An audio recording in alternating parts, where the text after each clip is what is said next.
മാടപ്പിറാവിനെ പോൽ ആത്മാവിൻ ചില്ലകളിൽ ചേക്കേറി വീശണമേ. ഈശോ മിശിഹായ്ക്ക് സ്തുതിയായിരിക്കട്ടെ.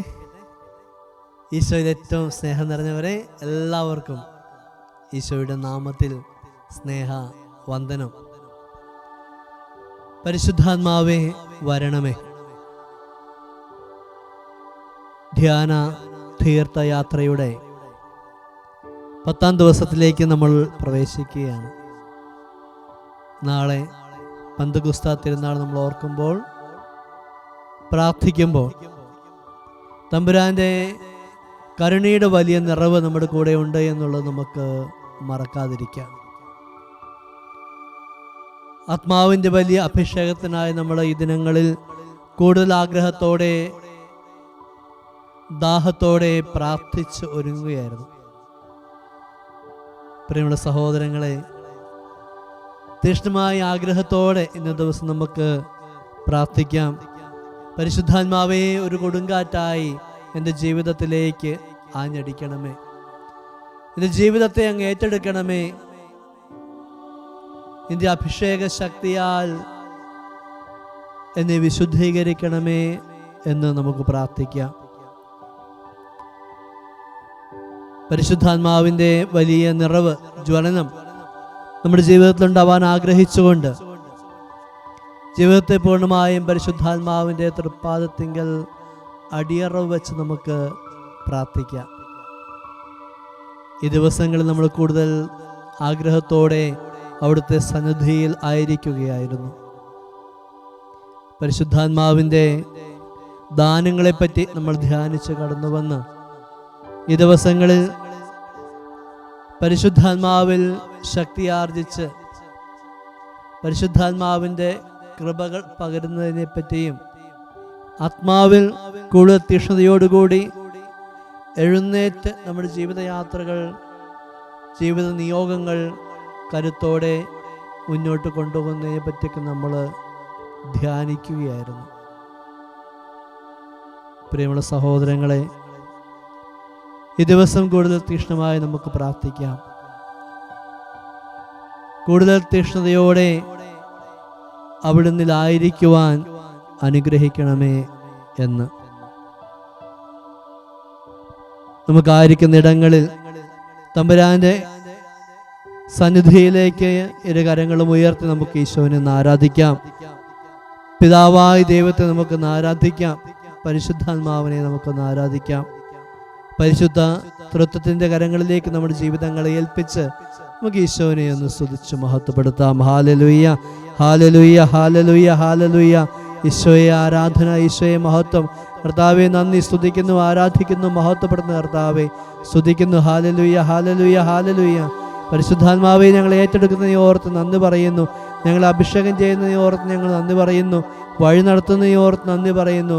നിന്നെ സ്വന്തമാക്കി തീർക്കുന്നതിനെ ഓർത്ത് നന്ദി പറയുന്നു. ഹാലലുയ്യ, ഹാലലുയ്യ, ഹാലലുയ്യ. ഈശോയെ ആരാധന, ആരാധന, ആരാധന. ഈശോയെ മഹത്വം, മഹത്വം, മഹത്വം, മഹത്വം, ആരാധന. കരങ്ങൾ നമുക്ക് ഹൃദയത്തോട് ചേർത്ത് വെച്ച് കണ്ണുകൾ അടയ്ക്കാം. പരിശുദ്ധാത്മാവിൻ്റെ വലിയ നിറവിനായി നമുക്ക് ആഗ്രഹത്തോടെ ദാഹത്തോടെ പ്രാർത്ഥിക്കാം. പരിശുദ്ധാത്മാവ് വന്നു കഴിയുമ്പോൾ നിങ്ങൾ ശക്തി പ്രാപിക്കും. ജെറുസലേമിലും യൂദയായിലും സമരിയ മുഴുവനിലും ഭൂമിയുടെ അതിർത്തികൾ വരെ നിങ്ങൾ എനിക്ക് സാക്ഷികളായിരിക്കുകയും ചെയ്യും. ശിഷ്യഗണത്തിന്, അപ്പസ്തോല വൃന്ദത്തിന് കർത്താവ് നൽകിയ ഉറപ്പാണ്, വാഗ്ദാനമാണ്.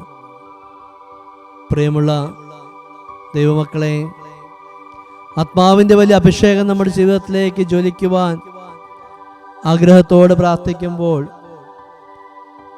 നമ്മളായിരിക്കുന്ന ഇടങ്ങളിലെങ്കിലും തമ്പുരാന് സാക്ഷ്യം വഹിക്കുവാൻ, വിശ്വാസ ദൃഢതയിൽ ജീവിക്കുവാൻ, കൗദാശിക ജീവിതത്തിൽ കരുത്തുള്ളവരായിരിക്കുവാൻ കൃപയേകണമേ എന്ന് നമുക്ക് ആത്മാർത്ഥമായി ആഗ്രഹിക്കാം, പ്രാർത്ഥിക്കാം.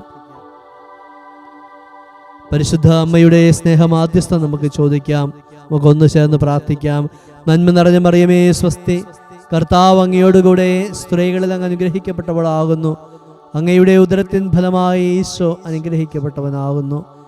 പരിശുദ്ധ മറിയമേ തമ്പുരാൻ്റെ അമ്മേ, പാപികളായ ഞങ്ങൾക്ക് വേണ്ടി ഇപ്പോഴും ഞങ്ങളുടെ മരണസമയത്തും തമ്പുരാനോട് അപേക്ഷിക്കണമേ. ആമേൻ. ഹല്ലേലൂയ. ഈശോയെ നന്ദി, ഈശോയെ സ്തുതി, ഈശോയെ ആരാധന, ഈശോയെ മഹത്വം. പ്രിയമുള്ള ദൈവജനമേ, ഈ ദിവസത്തിൻ്റെ എല്ലാവിധ പ്രാർത്ഥനകളും ഏറ്റവും സ്നേഹപൂർവം നേരുകയാണ്. ഈ ദിവസം കൂടുതൽ അനുഗ്രഹദായകമാക്കുവാൻ ഇടയാക്കട്ടെ എന്ന് നമുക്ക് പരസ്പരം പ്രാർത്ഥിക്കാം. ഇന്ന് നമ്മൾ ധ്യാനിക്കുവാനായിട്ട് എടുക്കുന്ന വചനം ന്യായാധിപന്മാരുടെ പുസ്തകത്തിൽ നിന്നുള്ളതാണ്. 13-ാം അധ്യായം 2 മുതൽ 5 വരെയും 16-ാം അധ്യായം 4 മുതൽ 20 വരെയുള്ള തിരുവചനങ്ങൾ നമ്മൾ ധ്യാനത്തിനായിട്ട് എടുക്കുക. ന്യായാധിപനായിരുന്ന, ഇസ്രായേലിൻ്റെ ശക്തനായ ന്യായാധിപനായിരുന്ന സാംസന്റെ ജീവിതത്തിലൂടെ ആണ് കടന്നു പോകാൻ നമ്മൾ ഇന്ന് ആഗ്രഹിക്കുക. പരിശുദ്ധാത്മാവ് നമ്മളെ ഇന്ന് ഓർമ്മപ്പെടുത്തുന്ന ഈ വചനഭാഗത്തിലൂടെ നമ്മൾ കടന്നു പോകുമ്പോൾ നമുക്ക് വിചിന്തനത്തിനായി നൽകപ്പെടുന്ന വിഷയം പരിശുദ്ധാത്മാവിനെ നഷ്ടപ്പെടുത്തരുതേ എന്നുള്ളതാണ്. പരിശുദ്ധാത്മാവിനെ നഷ്ടപ്പെടുവാൻ ജീവിതത്തിൽ ഇടവരുത്തരുതേ എന്നുള്ളതാണ്. ജീവിത വഴികളിൽ ഇടർച്ചകൾ സംഭവിച്ച് വേദനയോടുകൂടി തമ്പുരാന്റെ തിരുമുൻപിലായിരിക്കുന്ന ദാവീദ് ചങ്കുപൊട്ടി പ്രാർത്ഥിക്കുന്ന ഒരു പ്രാർത്ഥനയുണ്ട്. ദൈവമേ, അങ്ങയുടെ പരിശുദ്ധാത്മാവിനെ എന്നിൽ നിന്ന് എടുത്തു കളയരുതേ. ചങ്കുപൊട്ടിയുള്ള പ്രാർത്ഥന. കർത്താവേ, അങ്ങയുടെ പരിശുദ്ധാത്മാവിനെ എന്നിൽ നിന്ന് എടുത്തു കളയരുത്. പ്രിയമുള്ള സഹോദരങ്ങളെ, ഇന്നേ ദിവസം നമുക്ക് ആത്മാർത്ഥമായി ഹൃദയം തുറന്ന് കർത്താവിനോട് പ്രാർത്ഥിക്കാം. അങ്ങയുടെ പരിശുദ്ധാത്മാവിനെ എന്നിൽ നിന്ന് എടുത്തു കളയരുത്. നമ്മളെല്ലാവരും പരിശുദ്ധാത്മാവ് വസിക്കുന്നു, പരിശുദ്ധാത്മാവ് നമ്മളെ നയിക്കുന്നു എന്ന് നമ്മൾ അടിയുറച്ച് വിശ്വസിക്കുന്നു. അതങ്ങനെ തന്നെ ആവട്ടെ എന്ന് നമുക്ക് ആത്മാർത്ഥമായി ആഗ്രഹിക്കാം, പ്രാർത്ഥിക്കാം. കാരണം പരിശുദ്ധാത്മാവിൻ്റെ സാന്നിധ്യവും വരവും നമ്മിൽ ഒത്തിരിയേറെ ആത്മീയ ശക്തിയും ഊർജവും തേജസ്സുമൊക്കെ പ്രദാനം ചെയ്യും. പക്ഷേ പരിശുദ്ധാത്മാവ് നഷ്ടപ്പെട്ടു പോകുന്നത് ചിലപ്പോൾ നമ്മൾ അറിഞ്ഞെന്ന് പോലും വരികയില്ല. സാംസന്റെ ജീവിതത്തിൽ സംഭവിക്കുന്ന ഏറ്റവും വലിയൊരു അപകടവും അത് തന്നെയാണ്. സാംസൺ ദൈവത്തിന്റെ തെരഞ്ഞെടുക്കപ്പെട്ടവനായിരുന്നു. ന്യായാധിപന്മാരുടെ പുസ്തകം 13-ാം അധ്യായം 2-ാം തിരുവചനത്തിൽ നമ്മളിങ്ങനെ വായിക്കും. സോറായിൽ ദാൻ ഗോത്രക്കാരനായ മനോവ എന്നൊരാൾ ഉണ്ടായിരുന്നു. അവന്റെ ഭാര്യ വന്ധ്യയായിരുന്നു, അവൾക്ക് മക്കൾ ഇല്ലായിരുന്നു. കർത്താവിന്റെ ദൂതൻ അവൾക്ക് പ്രത്യക്ഷപ്പെട്ട് പറഞ്ഞു, നീ വന്ധ്യയാണ്, നിനക്ക് മക്കളില്ല, നീ ഗർഭം ധരിച്ച ഒരു പുത്രനെ പ്രസവിക്കും. അതുകൊണ്ട് നീ സൂക്ഷിക്കണം, വീഞ്ഞോ വീര്യമുള്ള പാനീയങ്ങളോ കുടിക്കരുത്, അശുദ്ധമായതൊന്നും ഭക്ഷിക്കുകയും അരുത്.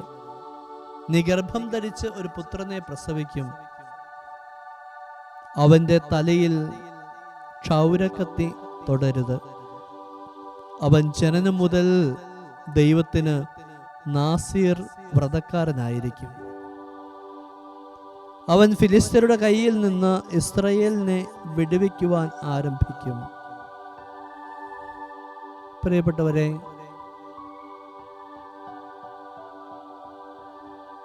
മനോവയുടെ ഭാര്യയുടെ അടുത്ത് ദൈവത്തിൻ്റെ ദൂതൻ പ്രത്യക്ഷപ്പെട്ട് ദൈവത്തിൻ്റെ ദൂതൻ കടന്നു വന്ന് അവർക്ക് ദൈവം ഒരു പുത്രനെ നൽകുവാൻ പോകുന്നുവെന്ന സന്തോഷകരമായ വാർത്ത അവരെ അറിയിക്കുകയാണ്.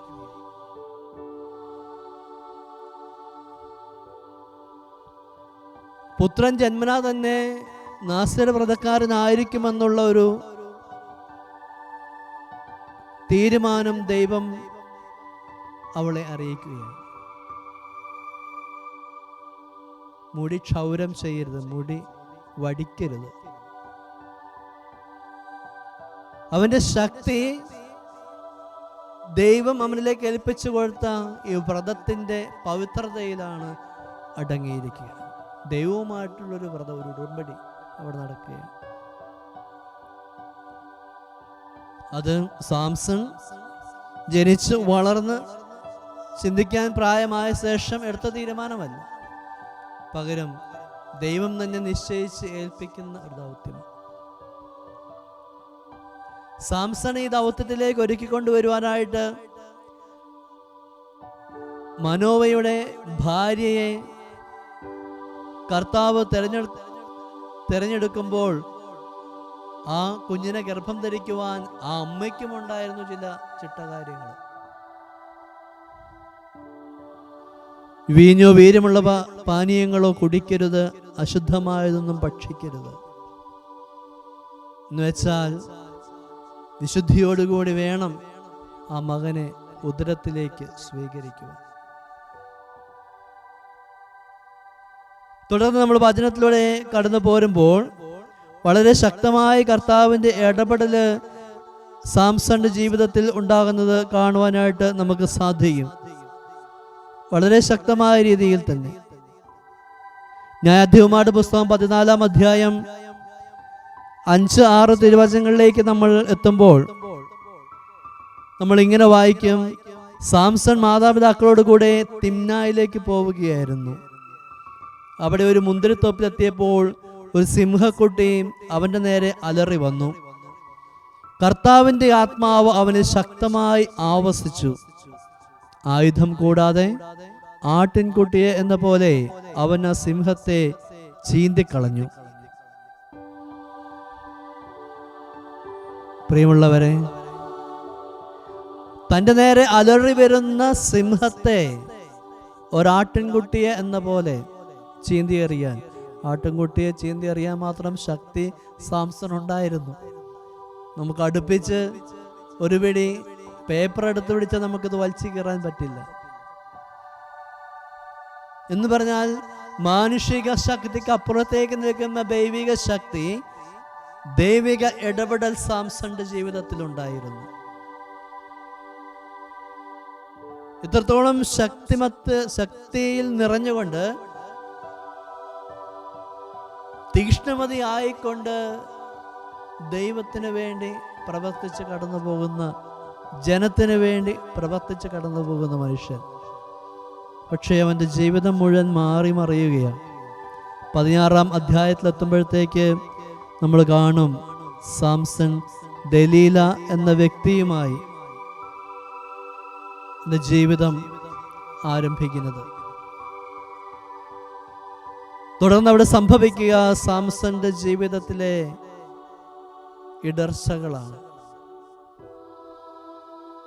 ദലീല എന്ന സ്ത്രീയുടെ ചടുല വാക്കുകൾക്ക് മുൻപിൽ ഇടറിപ്പോയി തൻ്റെ ശക്തിയുടെ രഹസ്യം ഈ വ്രതമാണ് എന്നുള്ള കാര്യം അവൾക്ക് വെളിപ്പെടുത്തി കൊടുക്കുന്നിടത്ത് തകർച്ചകൾ ആരംഭിക്കുകയാണ്. പ്രിയപ്പെട്ടവരെ, വചനത്തിൽ നമ്മൾ വായിക്കും, ന്യായാധിപന്മാരുടെ പുസ്തകം 16-19 തിരുവചനമൊക്കെ എത്തുമ്പോഴത്തേക്ക് നമ്മൾ ഇങ്ങനെ വായിക്കും: അവൾ അവനെ മടിയിൽ കിടത്തി ഉറക്കി ഒരാളെ കൊണ്ട് അവന്റെ തലയിലെ 7 മുടിച്ചുരുളുകളും ക്ഷൗരം ചെയ്യിച്ചു. അതിനുശേഷം അവൾ അവനെ അസഹ്യപ്പെടുത്താൻ തുടങ്ങി. അവന്റെ ശക്തി അവനെ വിട്ടുപോയി. അവൾ പറഞ്ഞു: സാംസൺ, ഫിലിസ്ത്യർ നിന്നെ ആക്രമിക്കാൻ വരുന്നു. അപ്പോൾ അവൻ ഉറക്കമുണർന്ന് പറഞ്ഞു: മറ്റവസരങ്ങളിൽ എന്ന പോലെ ഞാൻ രക്ഷപ്പെടും. എന്നെ തന്നെ സ്വതന്ത്രനാക്കും.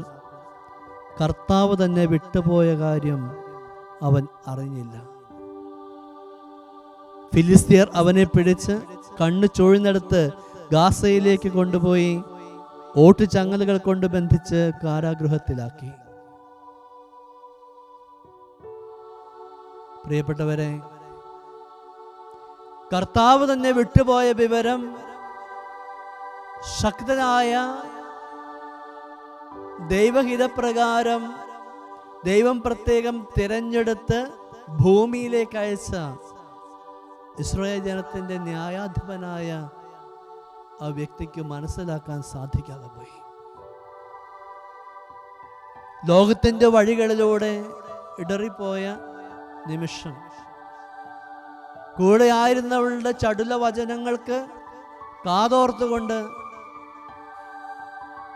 ഏറ്റെടുത്ത ദൈവിക നിയോഗങ്ങളെ മറന്നുപോയ നിമിഷം, ദൈവം ഏൽപ്പിച്ച വിശുദ്ധിയുടെ ഉടമ്പടി, വ്രത ദൗത്യം കൈവിട്ടുപോയ നിമിഷം, അദ്ദേഹം പോലും അറിയാതെ അദ്ദേഹത്തിൽ നിന്നും ആത്മശക്തി ചോർന്നു, ആത്മാവിന്റെ ശക്തി ചോർന്നു പോവുകയാണ്. കൃപ നഷ്ടപ്പെട്ടു പോവുകയാണ്. സ്വാഭാവികമായും അദ്ദേഹം മുൻപെന്ന പോലെ തനിക്ക് രക്ഷപ്പെടാമെന്ന പ്രതീക്ഷയിൽ ചാടി എഴുന്നേറ്റ് ദൈവത്തെ സ്തുതിച്ചുകൊണ്ട് മസ്ലൊക്കെ പിടിച്ചിട്ടുണ്ടാവാം. പക്ഷേ വെറും ഒരു പഴന്തുണിക്കെട്ട് പോലെ ആയിപ്പോയി അവന്റെ ജീവിതം.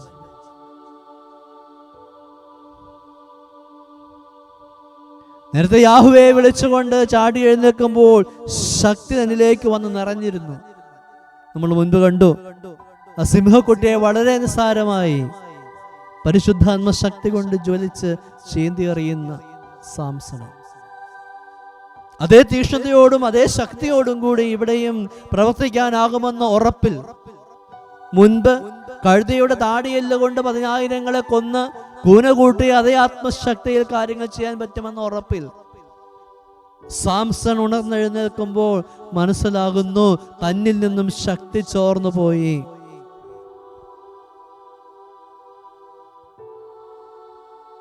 പക്ഷെ അദ്ദേഹത്തിന്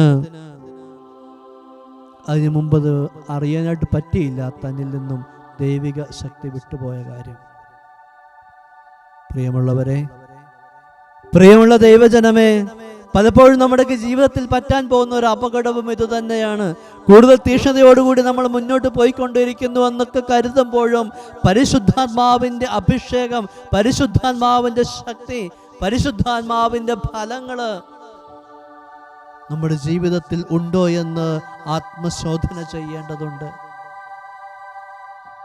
പലപ്പോഴും നമ്മൾ തീക്ഷ്ണതയോടുകൂടി വിശ്വാസ ജീവിതമൊക്കെ വളരെ നന്നായി കൊണ്ടുപോകുന്ന ഉറപ്പോടുകൂടി നമ്മൾ മുന്നോട്ട് പോയിക്കൊണ്ടിരിക്കുകയായിരിക്കും. ഒത്തിരിയേറെ പ്രാർത്ഥനകൾ നമ്മൾ നടത്തുന്നുണ്ടാവാം, ഒരുപക്ഷെ ഉപവസിച്ച് പ്രാർത്ഥിക്കുന്നുണ്ടാവാം, തപ പ്രവൃത്തികൾ ചെയ്യുന്നുണ്ടാവാം, പലതും ത്യജിച്ചുള്ള വിശ്വാസ ജീവിത വഴികളെ പുണരുന്നുമുണ്ടാവാം. പക്ഷേ പരിശുദ്ധാത്മശക്തി, പരിശുദ്ധാത്മാഭിഷേകം, പരിശുദ്ധാത്മാവിന്റെ നിറവ് നമ്മുടെ ജീവിതത്തിൽ ഉണ്ടോ എന്ന് ആത്മശോധന ചെയ്ത് ഓരോ നിമിഷവും മുന്നോട്ട് പോവുക എന്നുള്ളത് പ്രധാനപ്പെട്ടത്.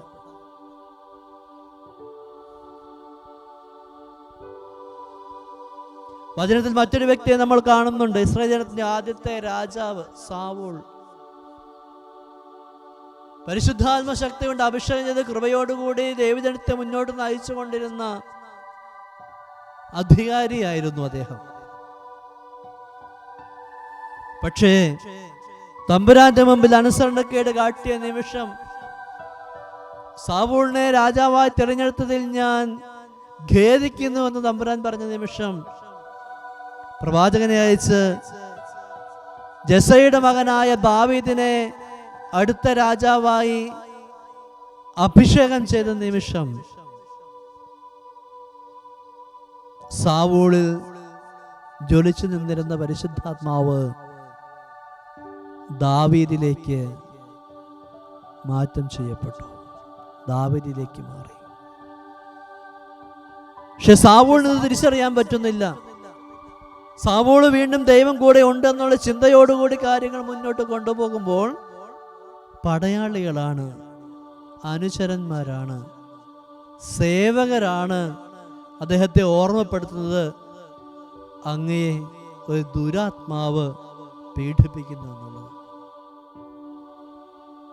പ്രിയമുള്ളവരെ, ഓർക്കണമേ, കർത്താവ് തെരഞ്ഞെടുത്ത വ്യക്തി ജീവിതങ്ങളാ ഇവർ രണ്ടുപേരും. പക്ഷേ ദൈവസാന്നിധ്യം നഷ്ടപ്പെട്ടു പോകുന്നിടത്ത്, തിന്മയിലേക്ക് കാലിടറുന്നിടത്ത്, തിന്മയുടെ വഴിയിലേക്ക് ജീവിതം നീങ്ങുന്നിടത്ത് കൃപ നഷ്ടപ്പെട്ടു പോവുകയാണ്. ജീവിതത്തിന്റെ നിയോഗ ശുദ്ധി നഷ്ടപ്പെട്ടു പോവുകയാണ്. ആത്മശക്തി കൈവിട്ടു പോവുകയാണ്.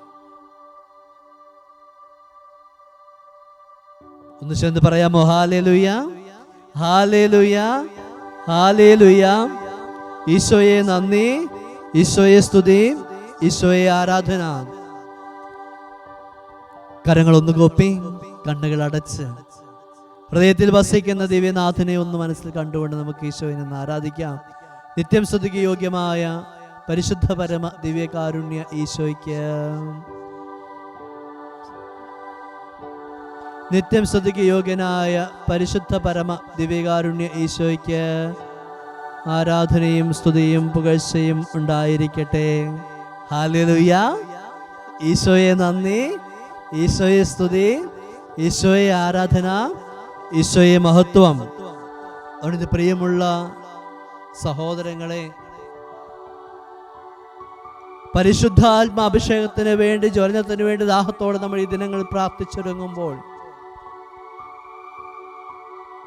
ആഴത്തിൽ നമുക്ക് ആത്മശോധന ചെയ്യാം. എൻ്റെ ജീവിതയാത്ര പരിശുദ്ധാത്മാവിനൊപ്പമാണോ? പരിശുദ്ധാത്മാവിൻ്റെ ഫലങ്ങൾ എൻ്റെ ജീവിതത്തിലുണ്ടോ? വൃക്ഷത്തെ തിരിച്ചറിയുന്നത് ഫലത്തിൽ നിന്നാണെന്നാണല്ലോ വചനം നമ്മളെ ഓർമ്മപ്പെടുത്തുന്നത്. പരിശുദ്ധാത്മാവിൻ്റെ കൂടെയാണ് നമ്മൾ യാത്ര ചെയ്യുന്നതെങ്കിൽ ആത്മാവിൻ്റെ ഫലങ്ങൾ നമ്മുടെ ജീവിതത്തെ നയിച്ചുകൊണ്ടേയിരിക്കും. നമ്മുടെ ജീവിതത്തിൽ ആത്മാവിൻ്റെ ഫലങ്ങൾ കണ്ടെത്താനായിട്ട് നമുക്ക് സാധിക്കും. അതല്ല എങ്കിൽ ബാക്കി നമ്മുടെ പ്രാർത്ഥനകളും കാര്യങ്ങളും എല്ലാം വെറും പ്രകടനങ്ങൾ മാത്രമായി പോകും. അതുകൊണ്ടാണ് കർത്താവ് പറയുക, കപടനാട്യക്കാരെ പോലെ നിങ്ങൾ പ്രാർത്ഥിക്കരുത്. പ്രാർത്ഥിക്കുന്നുണ്ടെന്നാണ് ഭാവം, കപടതയാണ്. ഉള്ളിൽ നിന്നും പ്രാർത്ഥനയില്ല, ഉള്ളിൽ നിന്നും കരുതലില്ല, സ്നേഹമില്ല, കരുണയില്ല, വിട്ടുവീഴ്ചയില്ല, ക്ഷമിക്കുവാനുള്ള മനസ്സില്ല. പിന്നെ എന്തു ഫലം? പ്രാർത്ഥനാക്കാരനായിരിക്കുന്നത് കൊണ്ടോ, ദേവാലയത്തിന്റെ ഏറ്റവും മുമ്പിൽ പോയെന്ന് വിശുദ്ധ ബലി അർപ്പിച്ച് കർത്താവിനെ സ്വീകരിക്കുന്നത് കൊണ്ടോ തമ്പുരാൻ ആഗ്രഹിക്കുന്ന ഫലങ്ങൾ പുറപ്പെടുവിക്കാൻ സാധിക്കുന്നില്ല എങ്കിൽ എന്ത് മെച്ചമാണുള്ളത്? എന്ത് മേന്മയാണുള്ളത്? അവനെന്റെ പ്രിയ സഹോദരങ്ങളെ, ഈ ദിവസം ഒരു തിരിഞ്ഞു നോട്ടത്തിന്റെ അനുഭവത്തിന്റെ അവസരമാവട്ടെ. പലപ്പോഴും നമ്മൾ നമുക്കുള്ള കുറവുകളെ പറ്റിയാണ് കൂടുതൽ ചിന്തിക്കുക. തമ്പുരാൻ തരാത്ത കാര്യങ്ങളെ പറ്റി നമ്മൾ ചിന്തിക്കുക. ജീവിതത്തിൽ വന്നു പോകുന്ന, സംഭവിച്ചു പോകുന്ന ദയനീയതയെ പറ്റി ചിന്തിക്കുക. എത്രയോ അനുഗ്രഹങ്ങൾ, എത്രയോ നന്മകൾ കർത്താവ് നമ്മുടെ ജീവിതത്തിലേക്ക് വർഷിച്ചിരിക്കുന്നു. അതിനെ ഓർത്ത് നമുക്കൊന്ന് ഹൃദയം തുറന്ന് കർത്താവിന് നന്ദി പറയാം. കൂടെ ആയിരുന്നു ചേർത്ത് പിടിച്ചുകൊണ്ട് നടക്കുന്ന കർത്താവിൻ്റെ ഈ വലിയ സ്നേഹത്തിന് നമുക്ക് നന്ദി പറയാം. യെശയ്യാ പ്രവാചകന്റെ പുസ്തകം 43:5 നമ്മളെ ഓർമ്മപ്പെടുത്തുന്നത്, ഭയപ്പെടേണ്ട, ഞാൻ നിന്റെ കൂടെയുണ്ട്. ഉറപ്പ് തരുന്ന കർത്താവിൻ്റെ സ്നേഹത്തെക്കുറിച്ച് ഓർത്ത് നമുക്ക് നന്ദി പറയാം. നീ മരണത്തിന്റെ ഇരുൾ വീണ് താഴ്വരയിലൂടെ കടന്നു പോയാലും എൻ്റെ ദണ്ഡ് 3 മടിയും നിനക്ക് അഭയമായിരിക്കുമെന്ന് പറഞ്ഞുകൊണ്ട് ഉറപ്പ് തരുന്ന കർത്താവിൻ്റെ സ്നേഹത്തെക്കുറിച്ച് ഓർത്ത് നമുക്ക് നന്ദി പറയാം. കൂടുതൽ ആഗ്രഹത്തോടെ നമുക്ക് പ്രാർത്ഥിക്കാം, കർത്താവേ കരുണയായിരിക്കണമേ എന്ന്. മറ്റൊന്നിനും വേണ്ടിയല്ല മക്കളെ, ഭൗതിക കാര്യങ്ങളുടെ നേട്ടത്തിന് വേണ്ടിയല്ല മക്കളെ, നിത്യജീവൻ നഷ്ടപ്പെടാതിരിക്കാൻ ആത്മാവിൽ ഉണർവോടും തീക്ഷ്ണതയോടും ജ്വലിച്ചു നിന്നുകൊണ്ട്, പരിശുദ്ധാത്മ ശക്തിയിൽ ജ്വലിച്ചു നിന്നുകൊണ്ട് ആത്മനാശം സംഭവിക്കാതെ തീക്ഷ്ണതയോടെ ജീവിച്ച് നിത്യജീവൻ ലക്ഷ്യമാക്കിക്കൊണ്ട് ജീവിക്കുവാൻ, സ്വർഗം ലക്ഷ്യമാക്കി ജീവിക്കുവാൻ ശക്തി തരണമേ എന്ന് പ്രാർത്ഥിക്കാം. ആ ഒരു ലക്ഷ്യത്തോടെ നമ്മൾ മുന്നേറുമ്പോൾ ബാക്കി എല്ലാ മേഖലകളെയും കർത്താവ് അനുഗ്രഹിക്കുകയും ആശീർവദിക്കുകയും ചെയ്യാം. കരങ്ങൾ കൂപ്പി നമുക്ക് കണ്ണുകൾ അടയ്ക്കാം. തമ്പുരാന്റെ കരുണയ്ക്കായി നമുക്ക് നമ്മുടെ ജീവിതങ്ങളെ ഏൽപ്പിക്കാം. കർത്താവേ, അങ്ങയുടെ പരിശുദ്ധാത്മാവിനെ നഷ്ടപ്പെട്ടു പോകുന്ന അവസ്ഥ എൻ്റെ ജീവിതത്തിൽ ഉണ്ടാവരുതേ എന്ന് ആത്മാർത്ഥമായി കണ്ണുനീരോടെ നമുക്ക് പ്രാർത്ഥിക്കാം.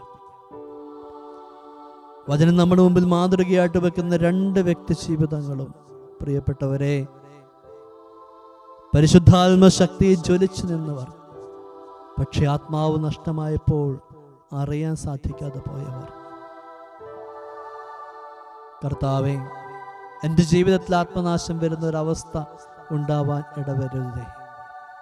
കൂടുതൽ തീക്ഷ്ണതയോടുകൂടി അങ്ങിൽ ആയിരിക്കുവാൻ ശക്തി തരണമേ. പരിശുദ്ധാത്മാവേ, ഞങ്ങളെ ഏറ്റെടുത്ത് നയിക്കണമേ. ആത്മാർത്ഥമായി ആഗ്രഹത്തോടെ നമുക്ക് പ്രാർത്ഥിക്കാം. പരിശുദ്ധാത്മാവേ, ഒരു കൊടുങ്കാറ്റായി ഞങ്ങളുടെ ജീവിതത്തിലേക്ക് ആഞ്ഞടിക്കണമേ. ഒരു കൊടുങ്കാറ്റായി ഞങ്ങളുടെ ജീവിതത്തിലേക്ക് ഇറങ്ങി വന്ന് ഇടപെടണമേ. ഒരു കൊടുങ്കാറ്റായി ഞങ്ങളുടെ ജീവിതത്തിലേക്ക് കടന്നു വന്ന് ഞങ്ങളുടെ ജീവിതങ്ങളെ വിശുദ്ധീകരിക്കണമേ. ആ പ്രാർത്ഥനയോടെ ഈശോയുടെ ആശീർവാദം നമുക്ക് സ്വീകരിക്കാം. നമ്മുടെ കർത്താവ് ഈശോ മിശിഹായുടെ കൃപയും പിതാവായ ദൈവത്തിൻ്റെ സ്നേഹവും പരിശുദ്ധാത്മാവിൻ്റെ സഹവാസവും നമ്മെല്ലാവരിലും നമ്മുടെ എല്ലാ നിയോഗങ്ങളുടെ മേലും ഉണ്ടായിരിക്കട്ടെ, ഇപ്പോഴും എപ്പോഴും എന്നേക്കും. ആമേൻ.